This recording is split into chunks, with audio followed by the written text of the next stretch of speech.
Bismillahirrahmanirrahim. Assalamualaikum warahmatullahi wabarakatuh. Menjadi generasi masa depan adalah generasi yang siap untuk berbagi, memberdayakan diri untuk berbagi kepada lingkungan sekitar adalah salah satu hal yang sangat esensial yang kami siapkan di SMA 5 Surabaya. Untuk itu, apa dan bagaimana para siswa kami berbagi untuk negeri? Mari kita simak video berikut ini. Tentunya video yang memotivasi dan menginspirasi. Semangat untuk anak-anak SMA 5 Surabaya siap berbagi untuk membangun peradaban negeri. Assalamualaikum warahmatullahi wabarakatuh.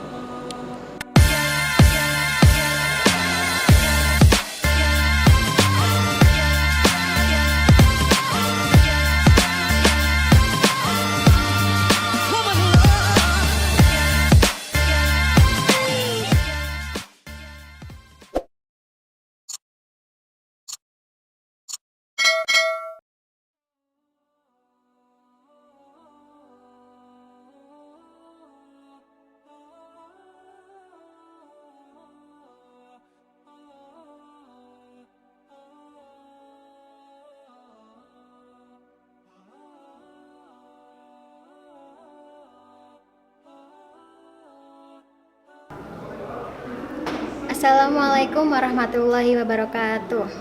Alhamdulillahirrahmanirrahim. Assalatu wassalamu ala asrafil anbiya wal mursalin wa ala alihi wa sahbihi ajmain, amma ba'du. Teman-teman, seperti yang kita ketahui bahwa pada zaman ini, zaman yang sedang kita injak ini, banyak hal yang berubah dari masa lalu. Misalnya, ada hal-hal yang seharusnya tidak baik atau hal buruk yang sudah sering terjadi dan malah diwajarkan dari sebagian masyarakat, dan yang mirisnya dilegalkan di sebuah negara. Sesuatu yang berbeda di zaman ini adalah jika ditanya pendapat-pendapatnya, orang-orang menjawabnya hanya halah wajar masih muda, halah wajar masih pubertas, halah wajar dia lagi stres.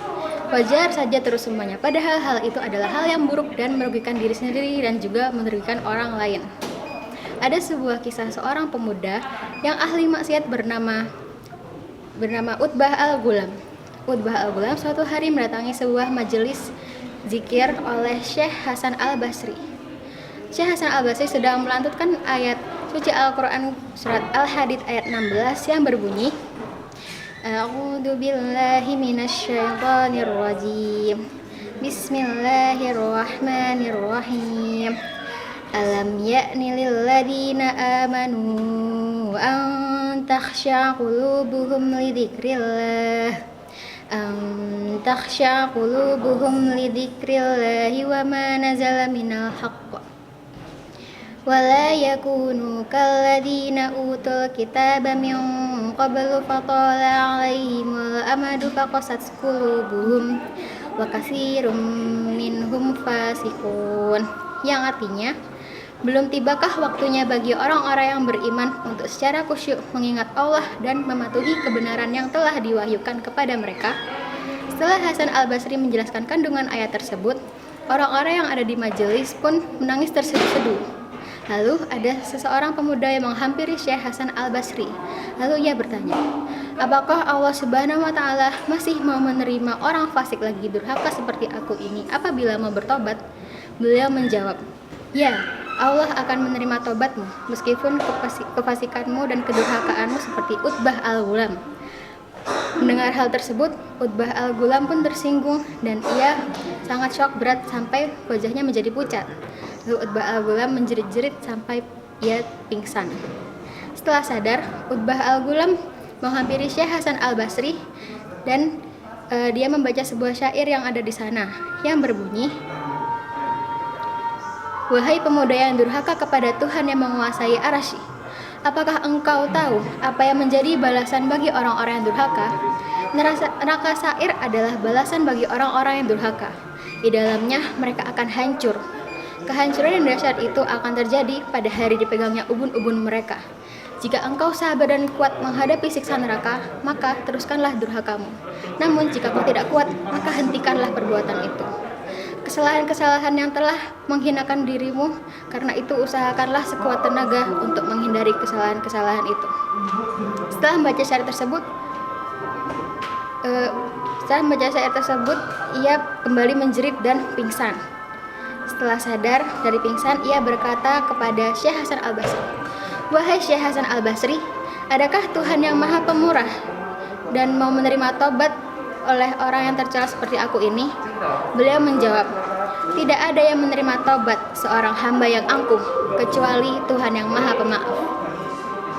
Setelah membacakan syair tersebut, Utbah mengangkat kepalanya dan berdoa kepada Allah dengan 3 permohonan. "Wahai Tuhanku, apabila Engkau menerima tobatku dan mengampuni dosaku, maka berilah aku kecerdasan dalam memahami dan menghafalkan Al-Quran, sehingga aku bisa paham dan hafal setiap mendengar ilmu dan Al-Quran." Serta ia memintakan memerdukan suaranya dalam baca Al-Quran dan juga rezeki yang halal. Tak lama setelah itu, Allah Subhanahu wa Ta'ala pun mengabulkan doanya. Tobat Utbah Al-Ghulam diterima, pemahaman dan hafalannya terhadap Al-Quran pun bertambah. Dari kisah Utbah Al-Ghulam, kita dapat belajar bahwa sebesar apapun dosa kita yang kita lakukan, jika kita mau bertobat kepada Allah, maka Allah akan menerima tobat kita.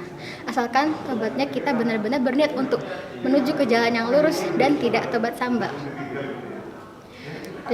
Dan tobat tidak hanya untuk orang yang ahli maksiat seperti Utbah Al-Ghulam, namun tobat juga untuk orang yang beriman seperti kita, karena muara dari bertobat adalah kenikmatan dunia dan akhirat.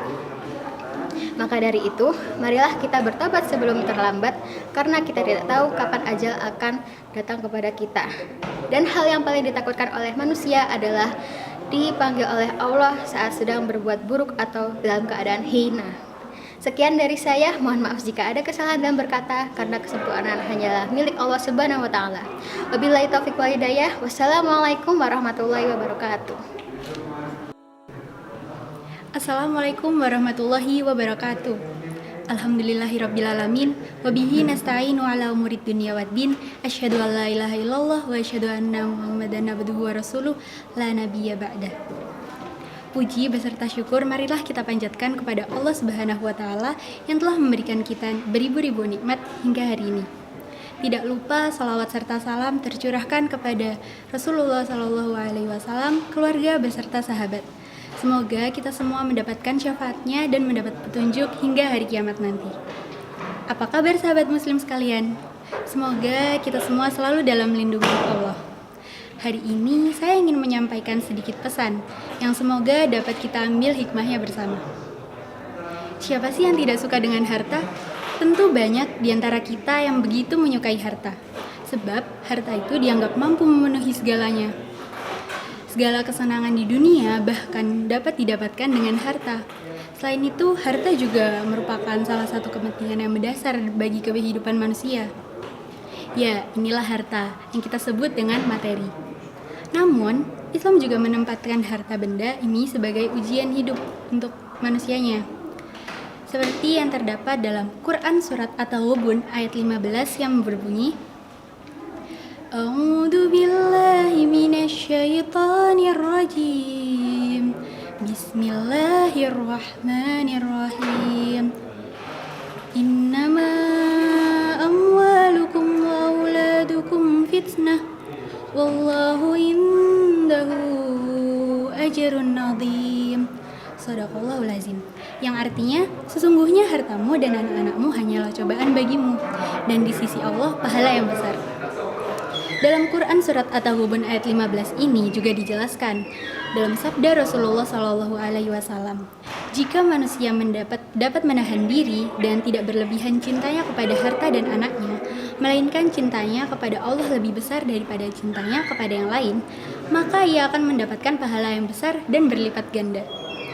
Namun, kita semua juga mengetahui, di satu sisi hak kepemilikan seseorang atas harta benda tetap dihormati dan dilindungi. Akan tetapi di sisi lainnya, harta benda itu pada hakikatnya hanya titipan semata dari Allah Subhanahu wa Ta'ala. Sebab dialah yang maha memiliki. Maka dari itu, seorang insan harus memanfaatkan harta bendanya sesuai dengan yang telah diperintahkan oleh Allah Subhanahu wa Ta'ala. Diceritakan dalam suatu kisah, ketika Nabi Muhammad SAW tengah menderita sakit dan menjelang ajalnya, beliau hanya memiliki uang 7 dinar. Namun, bahkan beliau khawatir kalau sampai meninggal dunia, uang tersebut masih berada di tangannya, atau dalam hal ini tidak digunakan untuk hal yang dapat membawa manfaat. Akhirnya, Nabi Muhammad pun menyuruh menyedekahkan seluruh hartanya kepada fakir miskin. Bagaimana nantinya jawab Muhammad kepada Tuhannya? Sekiranya ia menghadap Allah sedangkan uang itu masih ada di tangannya, kata beliau. Demikianlah Rasulullah SAW pun meninggalkan dunia yang fana ini dan menghadap kepada Allah Subhanahu Wa Taala tanpa meninggalkan uang sepeser pun. Termasuk juga kepada keluarganya. Sekalipun demikian, Rasulullah secara cemerlang telah meninggalkan suri tauladan dan contoh kehidupan yang indah, di mana hal ini telah dijelaskan dalam Quran Surat Al-Ahzab ayat 121 yang artinya, sesungguhnya pada diri Rasulullah itu suri tauladan yang baik bagimu. Dalam hal ini, Rasulullah sebagai pemimpin, beliau ingin memberikan contoh kepada pemimpin lainnya agar selalu mendahulukan kepentingan umat daripada kepentingan pribadi. Karenanya, Nabi pun pernah menolak permohonan putri tercintanya, Fatimah, yang menginginkan seorang pembantu yang berasal dari tawanan perang. Namun, Nabi menganggap masih ada orang lain yang lebih membutuhkan. Begitu ucap beliau. Dari hal ini, banyak sekali hal yang dapat kita ambil. Yang salah satunya adalah jika harta yang kita miliki tidak 100% milik kita sendiri, namun juga terdapat hak-hak orang lain yang membutuhkan. Dan tentunya segala harta kita ini hanyalah titipan dari Allah Subhanahu wa Ta'ala.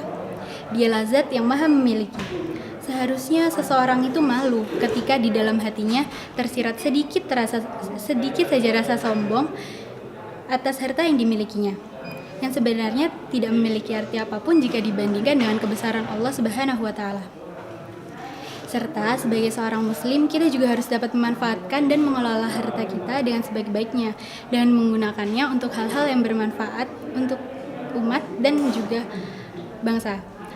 Oleh karena itu, jangan sampai harta yang kita miliki hanya menjadi mubazir atau hanya digunakan untuk berfoya-foya demi kesenangan dunia yang sesaat. Karena kembali lagi, nantinya semua hal tersebut akan dimintai pertanggungjawabannya kelak di akhirat. Bahkan sekecil apapun hal itu. Sahabat muslim sekalian, semoga kita semua termasuk hamba Allah yang selalu dilindungi dan selalu dalam kebaikan, serta terus berusaha untuk menjadi pribadi yang lebih baik. Sekian yang dapat saya sampaikan. Bila ada kata yang kurang berkenan, saya mohon maaf yang sebesar-besarnya. Kebaikan datang dari Allah dan kesalahan datang dari saya selaku manusia biasa yang tidak luput dari salah, lupa, dan dosa. Sekian saya ucapkan banyak terima kasih. Akhiru kalam. Subhanakallahumma wa bihamdika asyhadu an la ilaha illa anta astaghfiruka wa atubu ilaik. Wassalamualaikum warahmatullahi wabarakatuh.